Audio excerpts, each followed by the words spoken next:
শেষে দুইটা কথা বলবো, দুইটা ফিতনা নিয়ে, দুইটা বিশৃঙ্খলা নিয়ে। কারা উম্মার সাথে, মুসলিম উম্মার সাথে ধোঁকাবাজি প্রতারণা করতেছে সেই বিষয়ে আমি কথা বলবো।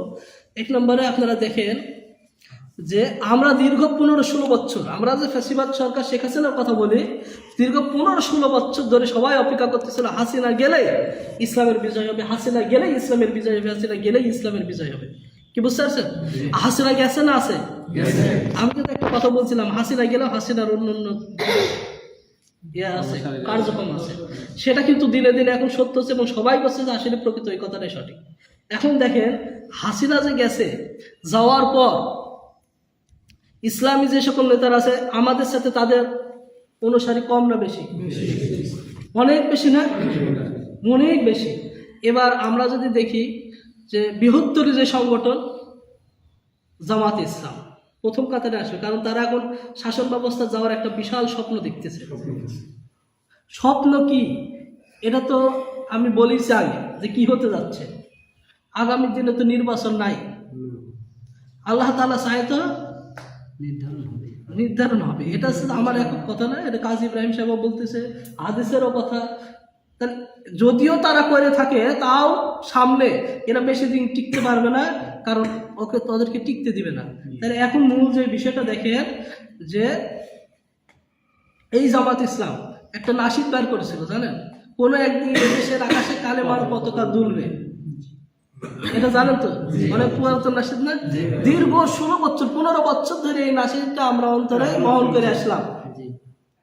এবার যখন 15 বছর পরে এই সুযোগটা আসলো, জামাত ইসলামীর সমাবেশের বিভিন্ন জায়গায় সমাবেশ সম্মেলনের সুযোগ আসলো, তখন জামাত ইসলামের আমির ডক্টর শফিকুর রহমান ঘোষণা দিল সমাবেশে আসতে হলে দুইটা পতাকা আসবে, একটা হচ্ছে জামাত ইসলামের জাতীয় পতাকা, দলীয় পতাকা, আর একটা হচ্ছে বাংলাদেশের জাতীয় পতাকা। জাতীয় পতাকাকে উড্ডীন করার জন্য তারা আপ্রাণ চেষ্টা করেছে, দলীয় পতাকাকে উড্ডীন করার জন্য আপ্রাণ চেষ্টা করতেছে, আর কালেমার পতাকাকে ভুলুণ্ঠিত করে রাখছে।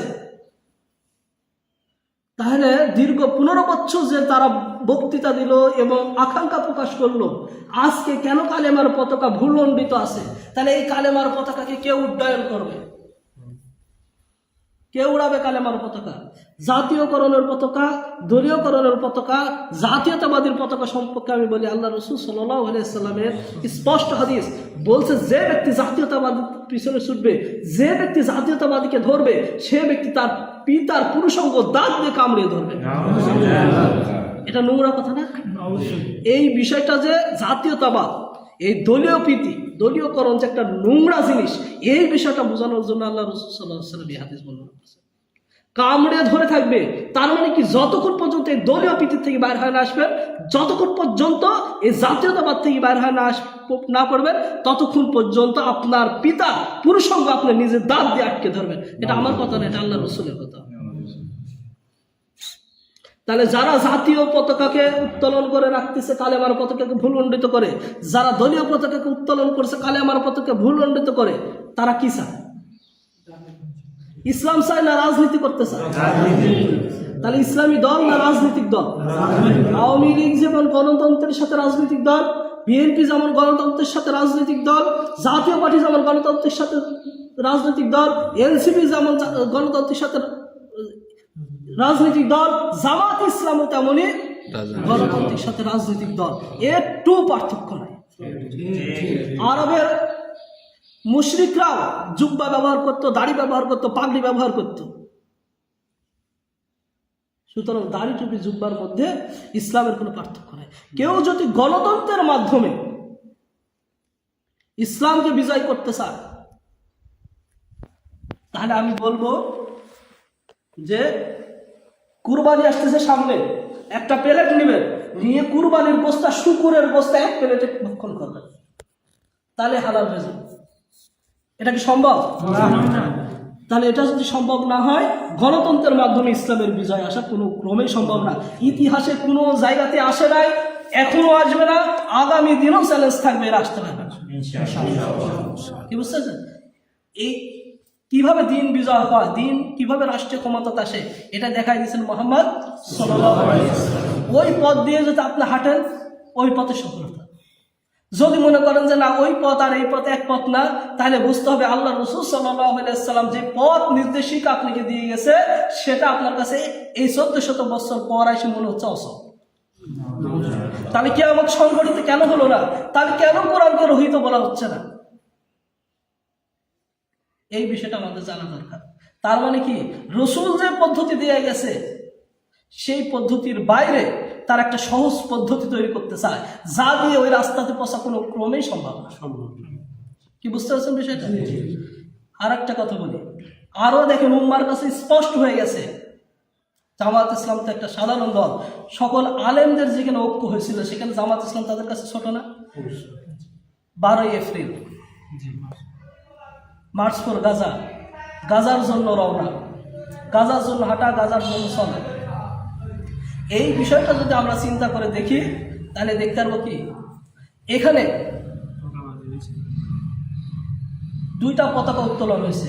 একটা হচ্ছে কি ফিলিস্তিনের পতাকা, আর একটা হচ্ছে যে জাতীয় পতাকা। কি বুঝতে পারছেন তো বিষয়?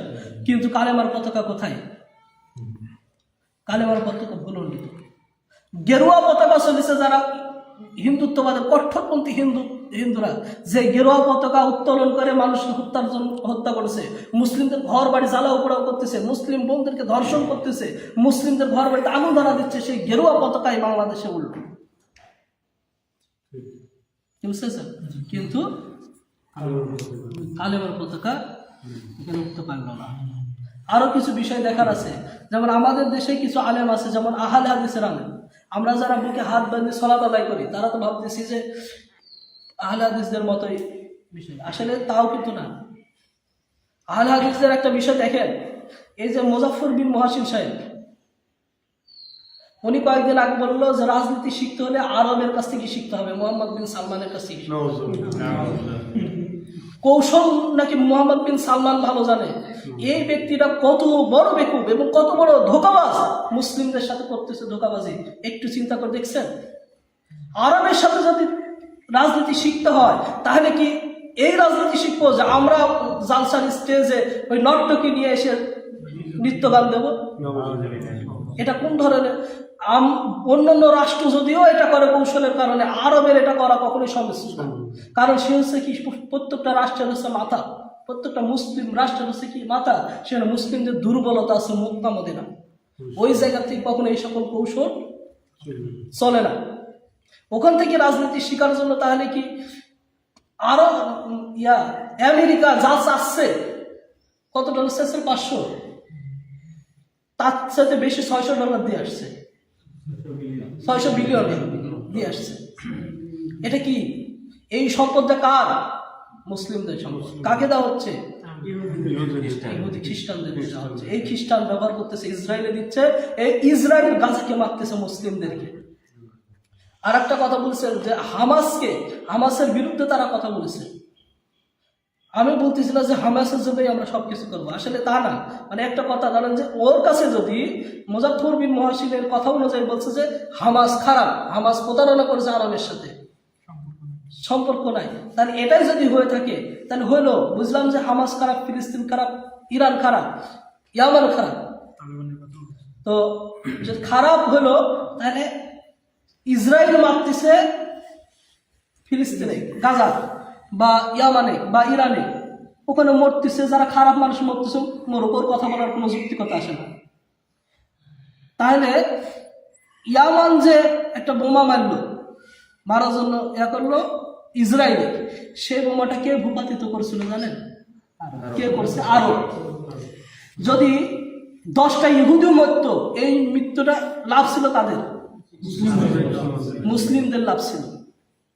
যদি আরবের শাসক কিন্তু মুসলিমই হয়ে থাকে, তাহলে অন্তত হামাসকে মারতেছে যেমন বাধা দিচ্ছে না, ইসরায়েলকে মারার সময় তার বাধা দেওয়ার যুক্তিকতা ছিল না। কিন্তু সে নাকি কি করছে? হামাসের পক্ষে আসে নাই, ইরানের পক্ষে আসে নাই, ইয়ামানের পক্ষে আসে নাই, ঠিক আছে, কিন্তু সে কিন্তু প্রকাশ্যে ইসরায়েলের পক্ষে গেছে। তার মানে যে যে জাতির অনুকরণ করে সে জাতির অন্তর্ভুক্ত। এবং এই কথার প্রেক্ষিতে এক না একাধিক প্রমাণ অনুযায়ী মোহাম্মদ বিন সালমান মুসলিম থাকে না, তগুদের অন্তর্ভুক্ত হয়। আর তগুদের পক্ষে যারা কথা বলে, যে সকল আলেম ওলামা বা অন্য ব্যক্তিরা, তারা সকলে মুশরিক হবে। যদি আসলি মুশরিক নাও হয় তবু গায়রে আসলি মুশরিক তারা। কি বুঝতে পারছেন? এই যে উম্মাকে আসলে কারা দিচ্ছে ধোকা, এই বিষয়টা আমাদের বোঝা লাগবে, বুঝে তাদের কাজ করতে হবে। অনেক লোক, অনেক বড় বড় আলেম, অনেক জানা শোনা আরবিতেই শুধু কথা কয়, এই জাতীয় জিনিস দেখলেই হবে না। আল্লাহ তাআলা এই বিষয়টা বুঝে আমল করার তৌফিক দান করুন। সকলকে আল্লাহ। আসসালামু আলাইকুম ওয়া রাহমাতুল্লাহ।